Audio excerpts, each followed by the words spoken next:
Hello everyone, आप सभी लोगों का स्वागत है टीचिंग परीक्षा के आज के इस वीडियो में, जिसके अंदर में फ्रेंड्स हम लोग हमारी एनसीईआरटी प्लस ल्यूसेंट की जो एक श्रृंखला चल रही है उसको एक कदम आगे बढ़ाएंगे। और मुझे जो है फ्रेंड्स यहाँ पर में बहुत ज्यादा खुशी है कि आप लोगों का जो लेवल है दिन ब दिन बढ़ता जा रहा है और काफी सारे बच्चे जो है अब नॉलेजेबल होते जा रहे हैं, वो लोग सीखते जा रहे हैं। ठीक है, तो एनसीईआरटी में भी हम लोग अपडेटेड एनसीईआरटीज का इस्तेमाल करें, जो अभी न्यू लेटेस्ट एनसीईआरटीज जो है वो पब्लिश की गई है वेबसाइट पर। और साथ ही साथ ल्यूसेंट का भी जो 14 2024 का एडिशन है, इसको हम लोग यहाँ पर में लेकर चल रहे हैं। तो आप लोगों के लिए जो है फ्रेंड्स यहाँ पर में विन विन सिचुएशन है, क्योंकि आप लोगों को बहुत सारे एग्जाम स्पेसिफिक क्वेश्चंस मिल जाएंगे, प्लस ऐसे भी क्वेश्चंस कराऊंगा जो एग्जाम्स के अंदर में पूछे गए, अलग अलग एग्जाम्स के अंदर में। तो चलिए जल्दी से शुरू करते हैं। और यहाँ पर मैं जैसे देख पा रहा हूँ आप लोगों का फ्रेंड्स की काफी सारे लोग हैं जो कंटिन्यूअसली यहाँ हमारे साथ में जुड़े हुए। 700 से ज्यादा लाइक्स आप लोगों ने कर दिए, बहुत बहुत शुक्रिया फ्रेंड्स आप सभी लोगों का। ठीक है, 700 प्लस यहाँ पर मैं लाइक करने के लिए। तो चलिए जल्दी से हम लोग शुरू करते हैं हमारे सेशन को। लेकिन यहाँ पर मैं आई थिंक के कुछ तो प्रॉब्लम आई है। Just a second,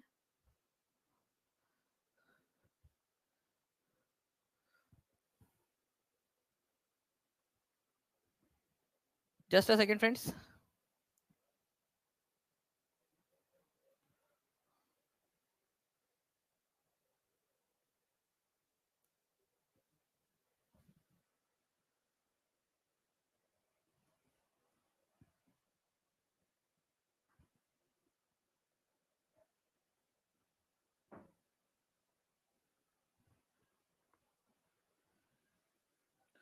okay, I think अब हम लोग यहाँ पर में सही इस पे आ गए हैं स्लाइड के ऊपर में। चलिए तो हम लोग शुरू करते हैं। और जिन भी बच्चों ने सेशन को लाइक कर दिया, प्लीज एक बार जल्दी से बता दीजिएगा। मैं आप लोगों को रिजल्ट जो है वो भी आप लोगों को दिखा दूंगा आज। ठीक है, जो टॉप 200 रैंक है वो भी आपको दिखाऊंगा। पहले आप लोग यहाँ पर में आंसर्स करिए जल्दी जल्दी से क्वेश्चन के। देखिए, एक दिन में 2 बार पानी के, ठीक है, लयबद्ध तरीके से, ठीक है, वृद्धि होने पर और गिरावट होने पर क्या कहा जाता है। ठीक है, आपने अगर समुद्र में देखा होगा तो एक बार क्या होता है, हाई टाइड आती है, मतलब कि पानी ऊपर की तरफ में जाता है, और एक बार होता है पानी जो है वो नीचे की तरफ में जाता है। तो ये इसको क्या कहते हैं? ठीक है, इसको क्या तरंग कहते हैं, धारा कहते हैं, सुनामी कहते हैं, या ज्वार कहते हैं। देखो, दिन में 2 बार ऐसा होता है, एक बार पानी ऊपर की तरफ में जाता है, एक बार पानी नीचे की तरफ में आता है, समुद्र का स्तर बढ़ता है और एक बार समुद्र का स्तर कम होता है। तो इसको ज्वार या टाइड्स कहा जाता है, हाई टाइड और लो टाइड। ठीक है, तो ये याद रखना है आप लोगों ने। आंसर इसका ऑप्शन नंबर डी हो जाएगा। ये होता क्यों है? ये होता है फ्रेंड्स आपका चंद्रमा, पृथ्वी और सूर्य के गुरुत्वाकर्षण बल के कारण। ठीक है, जब चंद्रमा, पृथ्वी और सूरज एक साथ एक सीधी रेखा में आ जाते हैं तो वहां पर में हाई टाइड आती है। ठीक है, और जब चंद्रमा, पृथ्वी और सूर्य जो है वो एक ऐसा एंगल बनाते हैं, ठीक है, तो वहां पर में लो टाइड आप लोगों की बनती है। तो चंद्रमा, पृथ्वी और सूर्य के गुरुत्वाकर्षण बल के कारण ये पानी का लेवल ऊपर नीचे होता रहता है। ठीक है, चलिए नाउ फ्रेंड्स देखिए, यहाँ पर में एक बहुत ही इंपॉर्टेंट वाला क्वेश्चन है आपका। आपसे बोला गया किस प्रसिद्ध सूफी संत को चिरागे दिल्ली के नाम से जाना जाता है। बहुत ही इंपॉर्टेंट क्वेश्चन है। और मैं यहाँ पर मैं आप सभी लोगों से रिक्वेस्ट करूंगा फ्रेंड्स कि एक बार सभी लोग जितने भी है, सभी लोग जल्दी जल्दी से सेशन को लाइक एंड शेयर कर देंगे। जो बैकेंड में टीम देख रही है, मैं चाहूंगा कि आप लोग प्लीज जो चैट बॉक्स है हमारे, ठीक है, सारे के सारे 13 के अंदर में जल्दी से बता दीजिए वहां पर में कि जो जो टॉप 200 बच्चे हैं उन लोगों की अनाउंसमेंट होने वाली है थोड़ी देर के अंदर में, तो जल्दी से जुड़ जाए। लिंक भी शेयर कर दीजिएगा आप लोग और मुझे एक बार इन्फॉर्म कर दीजिएगा। तो देखिए, प्रसिद्ध सूफी संत को चिरागे दिल्ली के नाम से जाना जाता है। तो ये है आपके शेख नसीरुद्दीन महमूद। ठीक है, शेख नसीरुद्दीन महमूद को। और ये बहुत इंपॉर्टेंट क्वेश्चन है, इसको इंपॉर्टेंट मार्क करिए आप सभी लोग। कितने लोगों को पता था इसके बारे में? इनके बारे में केवल 11% लोगों ने सही आंसर दिया फ्रेंड्स, केवल 11% लोगों ने। एग्जाम में आया हुआ क्वेश्चन है आप लोगों का। ठीक है, तो अगर आपको बता दूं फ्रेंड्स कि नसीरुद्दीन महमूद जो है वो एक सूफी संत जो थे निजामुद्दीन औलिया, उनके डिसाइपल थे, उनके शिष्य थे। तो निजामुद्दीन औलिया के शिष्य थे नसीरुद्दीन महमूद। इनको चिरागे दिल्ली कहा जाता है। इसका मतलब होता है illuminated lamp of Delhi, Delhi का चिराग। ठीक है, तो चिरागे दिल्ली के नाम से इनको जाना जाता है। बहुत ही इंपॉर्टेंट और फेमस क्वेश्चन है आपका। कई सारे लोग जो है फ्रेंड्स देख, जैसे कि आप लोगों ने भी देखा होगा यहाँ पर में कि मैक्सिमम लोगों ने आंसर बी लगाए। ठीक है, कुछ लोग थे जिन्होंने खुसरो लगाया आंसर। लेकिन केवल जब मैंने नोट किया था, जिस समय मैंने यहाँ पर में, उस समय में केवल 11% लोग थे जिन्होंने सही आंसर लगाया था।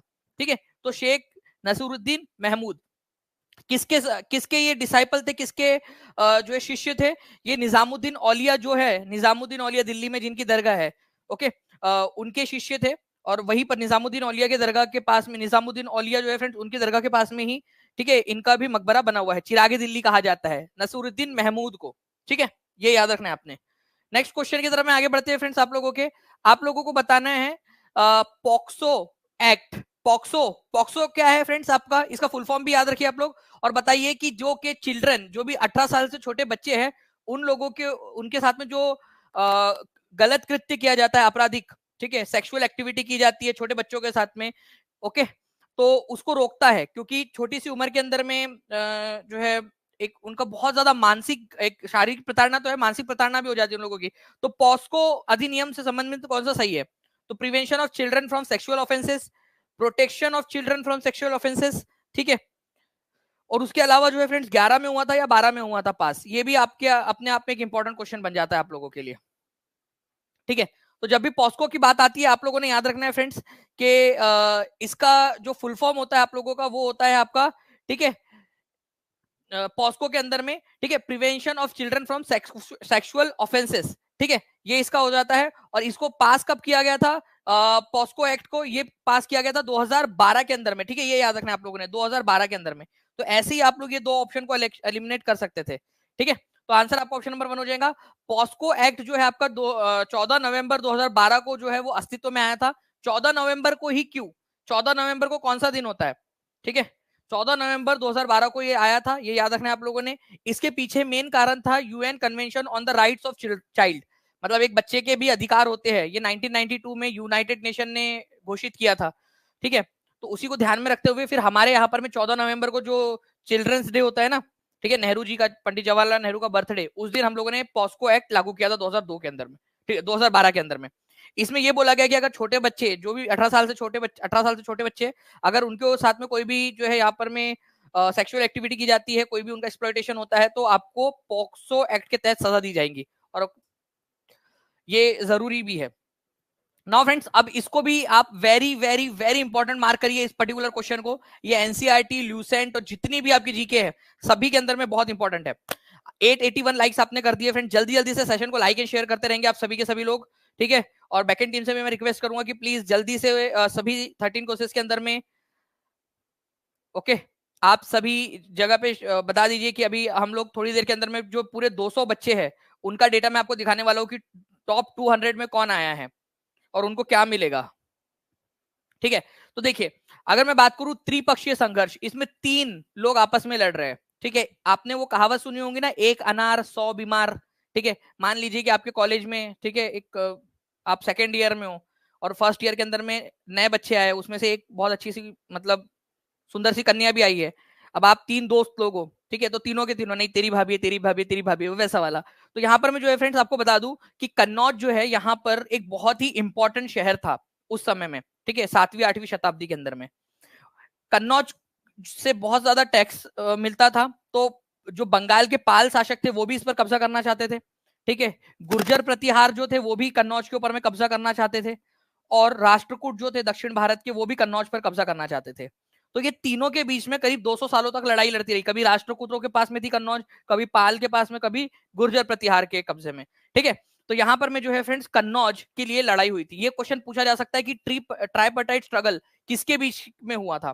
तो ये हुआ था, ठीक है, राष्ट्रकूट, गुर्जर प्रतिहार और पाल, किसके लिए हुआ था? अगर ये क्वेश्चन आ जाए तो आप लोगों को याद रखना है कन्नौज के लिए हुआ था। और कन्नौज कहां पर में? गंगा घाटी के अंदर में, गंगा वैली, गंगा नदी जो है उसके आसपास वाला क्षेत्र जो है बहुत ही उपजाऊ क्षेत्र है, और आज भी कन्नौज शहर है इत्र के लिए बड़ा फेमस है।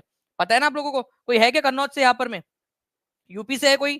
ठीक है, चलिए, तो आंसर इसका क्या हो जाएगा? अब आप लोग आंसर कर दीजिए जल्दी से। गुर्जर प्रतिहार, राष्ट्रकूट और पाल। ये क्वेश्चन बहुत सारे एग्जाम्स में आया हुआ है, सीटेट में आया हुआ है, यूपी के अंदर में बहुत सारे एग्जाम में, DSSB में आया हुआ है, बीपीएससी की कई सारे एग्जाम्स के अंदर में आया हुआ है। तो ये याद रखना है आप सभी लोगों ने, ठीक है, गुर्जर प्रतिहार, राष्ट्रकूट और पाल। नाउ नेक्स्ट क्वेश्चन की तरफ में आगे बढ़ते हैं फ्रेंड्स। निम्नलिखित में से किस राज्य को सबसे पहले लॉर्ड डलहौजी ने हड़प सिद्धांत के तहत अपने कब्जे में लिया था? अब ये डॉक्ट्राइन ऑफ लैप्स क्या है ये भी समझो आप लोग, ठीक है। ये मान लेते हैं हमारा राजू है, ठीक है। अब हमारा राजू जो है, इसकी 100 रानियां थी, ठीक है, इसकी 100 रानियां थी, रानियां, मतलब हमारा राजू जो है वो कोई काम धंधा था नहीं, तो बोले चलो जहां भी जाता था उधर साइड से एक रानी लेकर आ जाता था, 100 रानियां थी। लेकिन हमारा राजू बड़ा मेहनती इंसान था, इतना मेहनती था अपने राज्य के ऊपर में, उसने इतना ध्यान दिया, इतना ध्यान दिया कि कभी अपने रानियों के ऊपर में ध्यान दे ही नहीं पाया। अब राजू को जो है कितने बेटे हैं? एक भी नहीं, एक भी बेटा नहीं है, सन उसका है ही नहीं, ओरिजिनल सन, अपना खुद का पर्सनल प्राइवेट बेटा एक भी नहीं है उसका, मतलब गोद लिया हुआ नहीं चलेगा, ठीक है, एक भी बेटा नहीं है। अब राजू जो है कभी बेटा हुआ ही नहीं उसका कोई।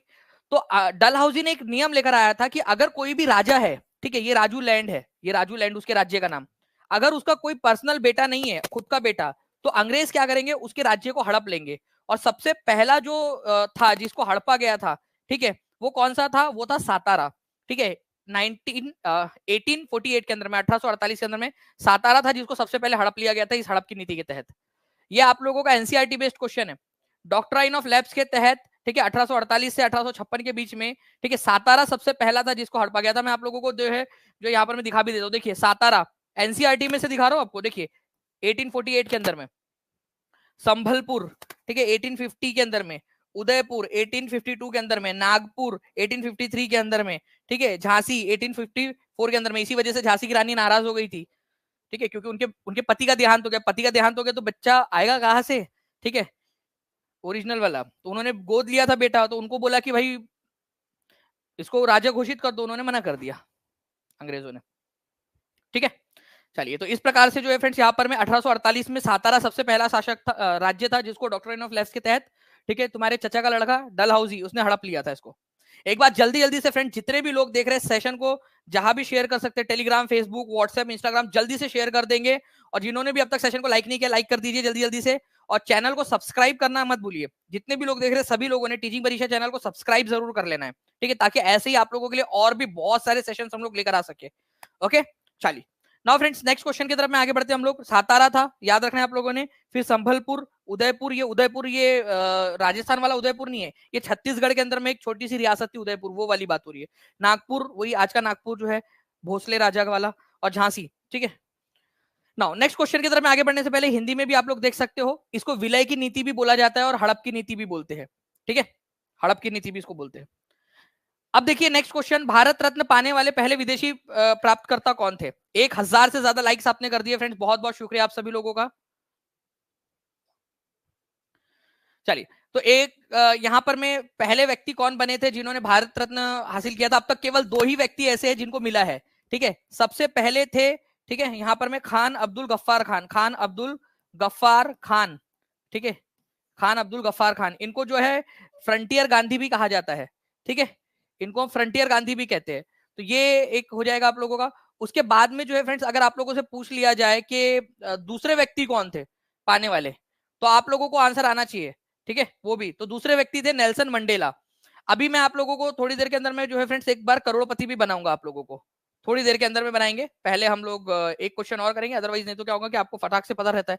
खान अब्दुल गफ्फार खान थे पहले, और दूसरे सेकंड नंबर के थे नेल्सन मंडेला, ठीक है, सेकंड नंबर के नेल्सन मंडेला। 2 ही लोग हैं जिनको मिला है अब तक। करोड़पति बनना है किसी को? कौन बनेगा करोड़पति का क्वेश्चन देखना है? अभी थोड़ी देर में दिखाता हूँ, वेट करिए जस्ट 30 सेकंड। एक क्वेश्चन के बाद में आपको दिखा रहा हूँ एक क्वेश्चन, इसमें से कुछ भी कुछ हो सकता है पूछ ले आप लोगों से। तो खान अब्दुल गफ्फार खान भारत रत्न पाने वाले पहले फॉरेनर, 1987 के अंदर में मिला था इनको, ठीक है। और इनको जो है फ्रेंड्स बादशाह खान के नाम से भी जाना जाता है, बादशाह खान के नाम से भी जाना जाता है। इन्होंने खुदाई खिदमतगार नाम से एक आंदोलन चलाया था, खुदाई खिदमतगार, खुदाई खुदाई खिदमतगार, खिदमतगार, ठीक है, एक पश्तून आंदोलन था ये, ठीक है, पठान लोगों के बीच में खुदाई खिदमतगार, इसको जो है रेड कुर्ती आंदोलन भी बोला जाता है। एक बार सभी लोग जो है फ्रेंड जल्दी से, हर एक बच्चा 977 यहाँ पर में लाइव है, मैं चाहूंगा कि हर एक बच्चा जो है ना फ्रेंड्स दबा के एक एक जगह पे भी अगर आप लोगों ने शेयर कर दिया ना, ठीक है, एक एक ग्रुप के अंदर में भी, तो यहाँ पर में हमारा जो टारगेट है वो कंप्लीट हो जाएगा। और इसी तरीके से मैं आप लोगों को एनर्जेटिक तरीके से पढ़ाता भी रहूंगा। मैंने आपसे कहा है जिस दिन हमारे 2000 बच्चे कंप्लीट हो जाएंगे इस सेशन के अंदर में, उस दिन 200 क्वेश्चन की लाइव टेस्ट आपको free of cost open test आप लोगों को दूंगा मैं, ठीक है। तो हर एक बच्चे ने अपनी रिस्पॉन्सिबिलिटी समझ के जो है फ्रेंड शेयर करते रहना है, लाइक एंड शेयर करते रहेंगे। जी हाँ, ठीक है। कुलदीप सर के घर में एक नन्हा सा नया मेहमान आया है, मतलब सूटकेस लेकर नहीं आया वो, ठीक है, नंगू पुंगू ही आया है। ओके, अब उसके लिए कपड़े खरीदने पड़ेंगे कुलदीप सर को। तो कुलदीप सर को बेटा हुआ है एक और, एक बेटा उनको पहले से है 4 साल का, एक बेटा और हुआ है इनका, आज ही हुआ है उनको, ठीक है। और आप देखिए डेडिकेशन की, कल तक पढ़ा रहे थे वो, ठीक है, और आज गए आज, ठीक है। चलिए, तो दिल्ली के निम्नलिखित सुल्तानों में से किसने जौनपुर शहर की स्थापना की? जौनपुर, बताइए जल्दी से। तो चलिए, टीचिंग परीक्षा का एक और मेंबर बढ़ गया, आप लोगों का ही अपना खुद का परिवार है टीचिंग परीक्षा, ठीक है, तो टीचिंग परीक्षा का एक मेंबर बढ़ गया है। तो चैनल को सब्सक्राइब करते रहेंगे फ्रेंड सभी लोग, वो भी बड़ा होगा तो चैनल को सब्सक्राइब कर लेगा। तो दिल्ली के निम्नलिखित सुल्तानों में से किसने जौनपुर शहर की स्थापना की? तो जौनपुर, देखो फ्रेंड, जौनपुर जो है ना ये शहर, ठीक है, ये जूना खान के नाम पे रखा गया था, जूना खान के नाम पे। जूना खान किसका नाम था? मोहम्मद बिन तुगलक का। मोहम्मद बिन तुगलक अपने भाई की याद में, मोहम्मद बिन तुगलक की याद में फिरोज शाह तुगलक ने, ठीक है, ये शहर बसाया था। फिरोज शाह तुगलक मोहम्मद बिन तुगलक का चचेरा भाई था। तो फिरोज शाह तुगलक ने, आपके चाचा के लड़के का नाम क्या है? आपके चाचू के बेटे का नाम है? कोई है क्या आपका चाचा का बेटा? अरे है क्या चाचा का बेटा बेटी, मामा का बेटा बेटी, जिसको आपको लगता है यार ये तो बड़े ही मतलब अच्छे थे, आपकी बहुत मदद की हो उन्होंने, ठीक है, आपका बड़ा लगाव हो उनके साथ में, ठीक है, क्या नाम है उनका? कुछ बता दो, अगर नाम होगा कुछ तो उनके भी नाम का कुछ ना कुछ शहर सोचते हैं अपन। है आपका? हाँ, सर को लड़की चाहिए थी, ये बात सही है, वो बड़ा वो कर रहे थे कि सर यार सर लड़की होती तो कितना अच्छा होता। चलिए, आपके अच्छा सुजीत नाम है तो सुजीताबाद रख देंगे, एक शहर का। आयुष है तो आयुषाबाद, ठीक है। और गुलशन नाम है तो गुलशनपुर। आप भी रख देना अपने चाचा मामा के ताया के लड़के के मतलब ऊपर में। तो मोहम्मद बिन तुगलक की याद में फिरोज शाह तुगलक ने शहर बसाया था, ये याद रखना है आप लोगों ने। है जूना खान, जौनपुर जूना खान के नाम पर, लेकिन बनाया था फिरोज शाह तुगलक ने। ये क्वेश्चन है आप लोगों का, ठीक है। चलिए नेक्स्ट आगे बढ़ते हैं हम लोग फ्रेंड्स। यहाँ पर में अब आता है आप लोगों का कौन बनेगा करोड़पति का क्वेश्चन, ठीक है। Tiding tiding tiding. चलिए देखिए फ्रेंड्स, यहाँ पर मैं ये क्वेश्चन आप लोगों का, आप लोगों से यहाँ पर मैं बोला गया है, आप लोग ही आंसर करिए, देखते कितने लोग यहाँ पर में कर सकते हैं।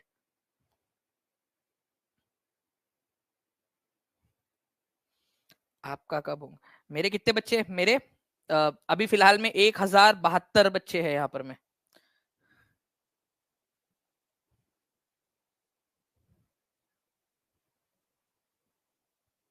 नहीं अनन्या, वो नहीं है फ्रॉड कॉल, बराबर है। आप जो है ना, जितने भी लोग हैं जो जिनको भी कनेक्ट करना है, नीचे में नंबर चला है 7611101101 9697 888 444, इस नंबर पे कॉल या व्हाट्सएप कर लीजिए, ठीक है। टीम आपकी मदद कर देंगी पूरी तरह से, जो भी लोग कोर्स में एनरोल होना चाहते हैं वो लोग। देखिए आप लोगों ने आंसर कर दिया friends. Who was the foreign foreign citizen to be awarded a Bharat Ratna? अरे दीपिका मैडम, ठीक है। तुमको बोला था रणबीर कपूर, रणबीर सिंह के तरफ में तुम्हारा ध्यान ज्यादा था। और ये मैडम, तुम्हारे 3 बच्चे हैं ना एक साथ, ठीक है, उनको पढ़ाने के चक्कर में कम से कम मेरे लेक्चर देखते अच्छे से तो तुम्हारे को आसानी से आ जाता। Khan Abdul Ghaffar Khan, Nelson Mandela second number के थे, ठीक है, सेकंड नंबर के थे नेल्सन मंडेला।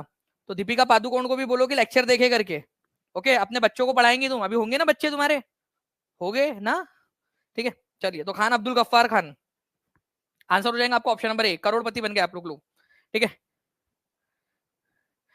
टेस्ट में कम नंबर आए सर क्या करे? नजनी परवीन जी, आप जितने भी जो पेड स्टूडेंट है ना, उन सभी लोगों को उसका वीडियो सॉल्यूशन मिलने वाला है, तो डोंट वरी, ठीक है। दक्षिण अफ्रीका में अपने प्रवास के दौरान महात्मा गांधी ने कौन सी पत्रिका प्रकाशित की थी? Important question. गांधी जी जब दक्षिण अफ्रीका में थे, साउथ अफ्रीका में, तो उन्होंने कौन सी पत्रिका प्रकाशित की थी?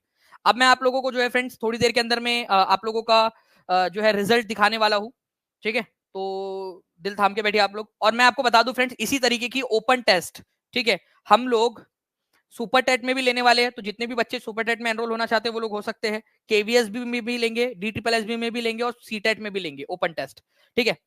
तो जितने भी बच्चे जुड़ना चाहते हैं जुड़ सकते हैं। तो इंडियन ओपिनियन नाम का अखबार उन्होंने निकाला था, ये याद रखना है आप सभी लोगों ने, इंडियन ओपिनियन, ओके। तो गांधी जी ने 1903 में जब वो साउथ अफ्रीका में थे तो इंडियन ओपिनियन नाम का एक अखबार निकाला था। बाकी गांधी जी ने यंग इंडिया, नवजीवन जैसे भी अखबार निकाले, लेकिन भारत के अंदर में, ठीक है। हरिजन नाम की एक वीकली साप्ताहिक पत्रिका थी, ठीक है, वो भी उन्होंने निकाली थी। तो गांधी जी की अगर 4 इंपॉर्टेंट वाली पत्रिकाओं की बात करूं तो Indian Opinion, Indian Opinion Gandhi ji ने निकाली थी। गांधी जी अपने आप को यंग समझते थे, यंग समझते थे, यंग इंडिया, तो उन्होंने अभी तो मैं जवान हूं, यंग इंडिया। नवजीवन नाम से निकाली थी उन्होंने, नव जीवन, नवजीवन, ठीक है। और हरिजन नाम की एक पत्रिका भी निकाली थी उन्होंने, हरिजन, ओके। तो ये थोड़ा सा याद रखेंगे आप सभी लोग। सर इस ठंड में टीचिंग परीक्षा का जैकेट पहनेंगे हम लोग, चलो लाइव विद चौहान जी, क्या बात है, बिल्कुल। और इसी वजह से तो भेज रहे हैं आपको, और भी टेस्ट होने वाली है, तो जुड़े रहिए आप लोग टीचिंग परीक्षा के साथ में। जितना ज्यादा आप लोगों का रिस्पॉन्स रहेगा उतना ज्यादा आप लोगों के लिए और हम लोग जो है एक्टिविटी करते रहेंगे, ठीक है। चलिए, भारतीय क्षेत्र के 2 ज्वालामुखी द्वीप कौन से है?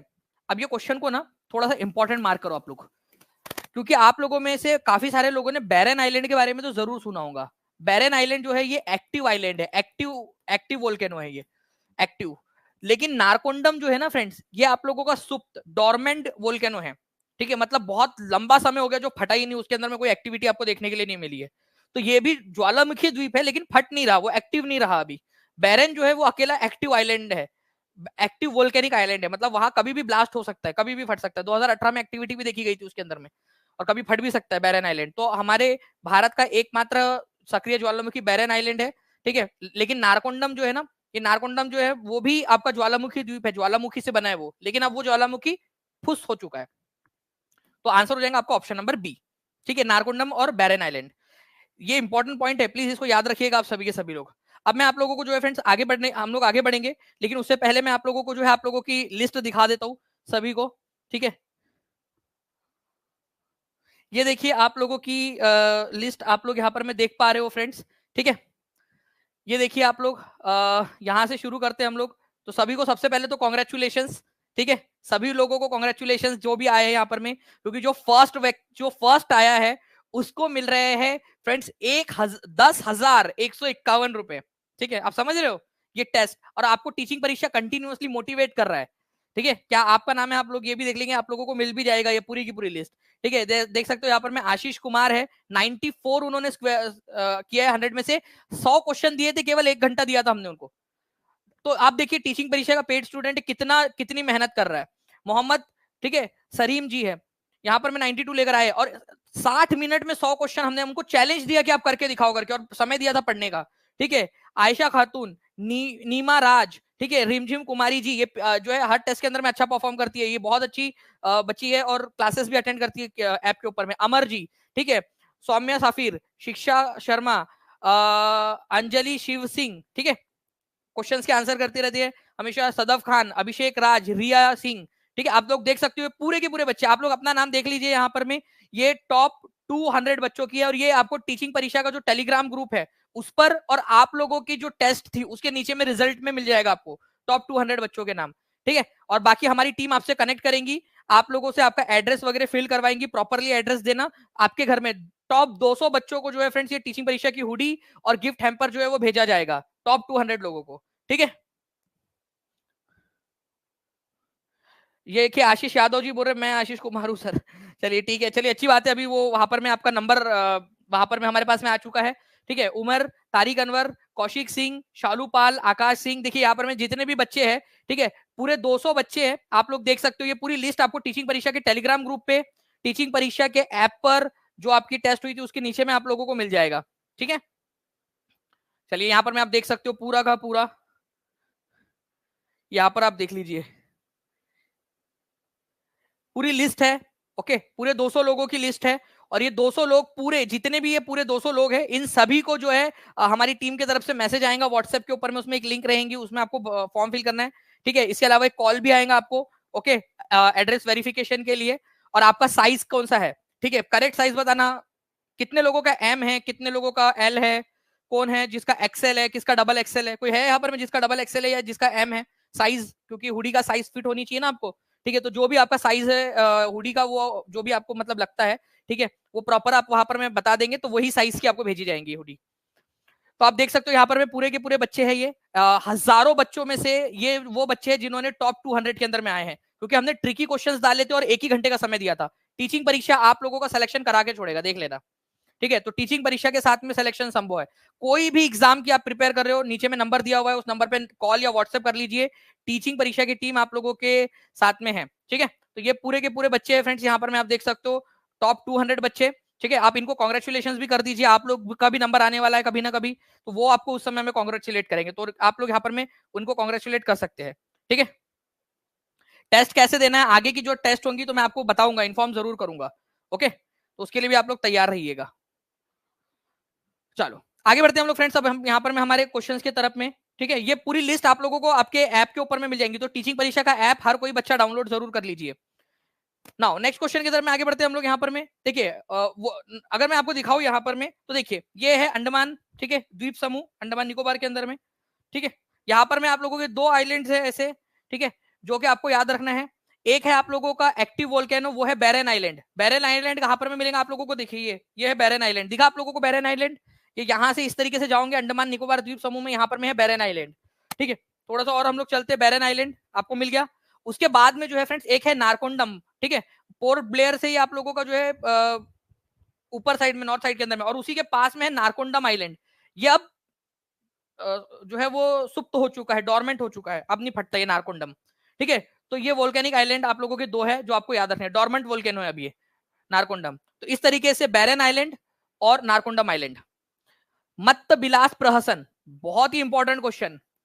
ये एक जो है फ्रेंड्स कहानी है, मत्त बिलास प्रहसन, इसके लेखक कौन है, ठीक है। देखो मत्त बिलास प्रहसन की अगर मैं बात करूं आप लोगों से, तो मत्त बिलास प्रहसन जो है ये लिखा था तुम्हारे चचा के लड़के महेंद्र वर्मन एक ने। इन्होंने एक कहानी लिखी जिसके अंदर में एक साधु रहता, ठीक है, और ये उसकी पत्नी रहती, ठीक है। दोनों रहते एक नंबर के पियक्कड़। इनके पास में एक प्याला रहता जिसके अंदर में वो लोग डाल के मस्त पी लेते, ठीक है, पियक्कड़ रहते। अब एक क्या होता है, इनका जो प्याला है ये हो जाता चोरी। ये चोरी करने का आरोप लगाते एक बौद्ध भिक्खु के ऊपर में, और उसकी जो पूरी की पूरी कहानी है, पूरा कॉमेडी, वो पूरा का पूरा इस मत्त विलास प्रहसन के अंदर में बताया गया है। तो मत्त विलास प्रहसन जो है फ्रेंड्स ये याद रखना है, महेंद्र वर्मन एक ने लिखे थे, जो कि पल्लव वंश के राजा थे, पल्लव वंश के राजा मत्त विलास प्रहसन लिखी उन्होंने। इनको विचित्र चित्त भी कहा जाता था, अलग अलग तरीके के आइडिया आते थे उनके दिमाग में, है ना, इस प्रकार के। तो महेंद्र वर्मन एक जो थे उन्होंने ये कहानी लिखी थी, ये याद रखेंगे आप सभी लोग, मत्त विलास प्रहसन। ओके, ये अब देखिए साधु साध्वी और उनकी जो प्याला चोरी हो गया उन लोगों का, ठीक है। चलिए सर रैंक बताइए, रैंक जो है अब आपको रे खुश जी, आपको अब आपके जिन लोगों ने भी कल टेस्ट दी थी उन लोगों को देखने मिल जाएगा रैंक। जो भी बाकी बच्चे जो टेस्ट देना चाहते हैं आप जाके दे सकते हैं, क्योंकि हमने रिजल्ट निकाल लिया है। अब आप लोग टेस्ट दे सकते हो, आपके लिए टेस्ट ओपन कर दी जाएंगी। हड़प्पा संस्कृति की पूर्वी सीमा निम्नलिखित में से किससे संकेत होती है। हड़प्पा सभ्यता आप लोगों को पता है फ्रेंड्स, ये यहाँ पर में फैली हुई थी इधर में। तो इसकी सबसे पूर्वी सीमा, सबसे पूरब में कौन सा वाला इलाका है। चारों कोने आपको पता होना चाहिए हड़प्पा सभ्यता के, चारों के चारों कोने। तो सबसे ऊपर में जो है फ्रेंड्स आप लोगों का है मांडा, ठीक है। सबसे पूरब में है आलमगीरपुर। मैं आपको चारों कोने दिखा देता हूं यहां पर में। तो सबसे ऊपर वाला अगर आप लोगों से बोल दिया जाए, ठीक है, तो मांडा हो जाएगा उत्तरी सीमा। सबसे पूर्वी सीमा है आलमगीरपुर। सबसे पश्चिम में जो सीमा है वो है सुतका गेंडोर। और सबसे दक्षिण में है दाइमाबाद, महाराष्ट्र के अंदर में। तो ये चारों सीमाएं आप लोगों को यहाँ पर में दिख गई है, ठीक है, चारों की चारों सीमाएं। तो इसको प्लीज याद रखना है आप लोगों ने, इंपॉर्टेंट पॉइंट एग्जाम के अंदर पूछा जा सकता है। अगर सेशन पसंद आ रहा है फ्रेंड तो सेशन को लाइक एंड शेयर जरूर करते रहिए आप लोग, ठीक है। तो ये आप लोगों का जो आलमगीरपुर है ये आपको उत्तर प्रदेश में मिलेगा, यूपी के अंदर में हिंडन नदी के किनारे पे बसा हुआ है ये, हिंडन, हिंडन रिवर के किनारे पर। और ये आपका सिंधु घाटी सभ्यता का सबसे पूर्वी किनारा था या सबसे पूर्वी बिंदु था, ये याद रखेंगे आप सभी लोग।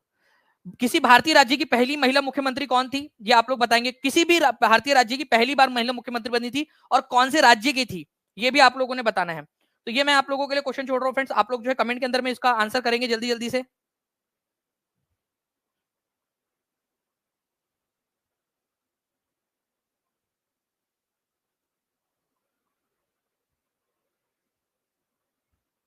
चलिए बहुत बढ़िया फ्रेंड्स, आप लोगों के यहाँ पर में आंसर आ रहे हैं, ठीक है। और इसका आंसर आप लोग कमेंट में कीजिएगा। आज हम लोग इस सेशन को थोड़ा सा छोटा रखते हैं, और जहां भी आप लोगों को लग रहा है कि फ्रेंड्स आप शेयर कर सकते हो, सेशन को शेयर कर दीजिए। जो भी बच्चे टीचिंग परीक्षा के साथ में जुड़ना चाहते हैं, ठीक है, टीचिंग परीक्षा चैनल को सब्सक्राइब कर लीजिए। नीचे में नंबर जो आप लोगों का चल रहा है उसके ऊपर में कॉल या व्हाट्सएप कर लेंगे आप लोग। कोई भी कोर्स हो आपका, चाहे केवीएस हो, यूपी टेट हो, सुपर टेट हो, DSSB हो, जे टेट हो, आप लोगों का BPSC TRE हो, कोई भी कोर्स के लिए आप लोग जो है नंबर चल रहा है उस पर कॉल कर सकते हैं। आपकी जब तक एग्जाम नहीं हो जाती तब तक पूरी वैलिडिटी रहती है, तो जितना जल्दी आप ले लोगे उतना लंबे समय तक आप लोग यूज कर पाओगे उसको, ठीक है। तो 7611101101 96978844 इस नंबर पे कॉल या फिर व्हाट्सएप कर लीजिए, ठीक है। और जो जो भी चीजें पता है इन ऑप्शंस के बारे में आप लोग कमेंट के अंदर में जरूर लिखिए, ओके।